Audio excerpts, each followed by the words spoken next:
Təcili Azərbaycanda bu ərazilərdə zəlzələlər gözlənilir. Gündəm xəbərin efirində 9 aprel tarixidir və bir məlumatı diqqətinizə çatdıracağıq. Belə ki, son 2 gündə Xəzər dənizində 5 zəlzələ faktı qeydə alınıb. Belə ki, yeraltı təkanlar Xəzər dənizində əsasən cənub bölgəmiz olan Lənkəran-Astara bölgəsində baş verib və bu kontekstdə yeraltı təkanların baş verməsinin səbəbi və əlavə təkanların gözlənilməyəcəyi ətrafında suallar yaranır.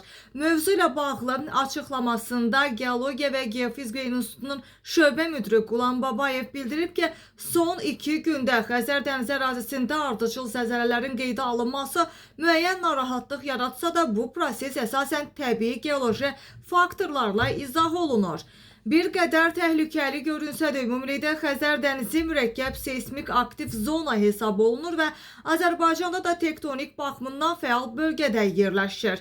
Bu səbəbdən kiçik və orta magnitudalı əksər hallarda hiss olunmayan zəlzələlərin baş verməsi də normal sayılır. Son günlərdə baş verən təkanlar 30-60 km dərinlikdə müşahidə olunur. Yəni bunlar yerin dərin qatlarında baş verməklə həmin qatlarda tektonik gərginlik toplanır və bu gərginlik sistemli şəkildə tədricən boşalır. Bu da bir neçə kiçik və ya orta magnitudalı zəlzələ şəklində özünü göstərmiş olur.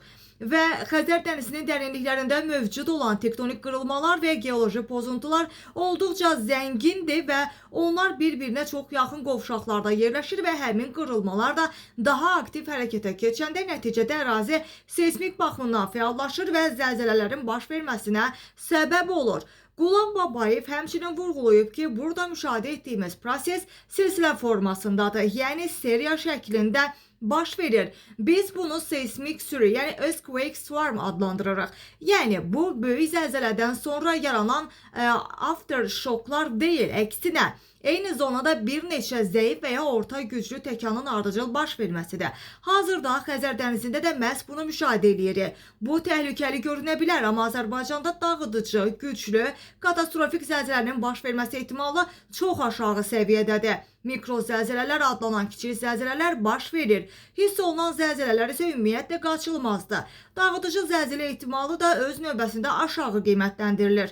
Bir seysmik ocaq, bir qırılma aktivləşib intensivləşəndə zəlzələ baş verir. Təbii ki, bu zaman qonşu qırılmalar da hərəkətə gəlmiş olur və beləliklə silsilə şəklində aktivliklər yaranmış olur. Mütəxəssis onu da əlavə edib ki, qonşu ocaqlarda da aktivləşmə ehtimalı var. Nümunə olaraq, əgər Xəzər dənizindəki aktivlik Lənkəran-Talış zonasına yaxındırsa, Talış seysmik zonasında da silkələnmə, titrəyiş ehtimalı var. Çünki həmin zonada da zəngin qırılmalar və seysmik ocaqlar mövcuddur. Şimala doğru getsək, Quba, Xaçma, Siyəzən, Şabranda da seysmik ocaqlarda zəngin ərazilər hesab olunur və yaxın ocaq silkələnirsə, qonşu ocaqlar da bundan təsirlənə bilir. Qulam Babayev həmçinin diqqətə çatdırıb ki, ümumilikdə panikaya əsas yoxdur. Yəni, dağıdıcı, katastrofik zəlzələlər ümumiyyətlə gözlənilmir. Amma hiss olunan zəlzələlər Azərbaycan üçün qaçılmazdır. Regionun seysmik mənzərəsi göstərir ki, bu ildə ilk 6 ay ərzində hiss olunan zəlzələlər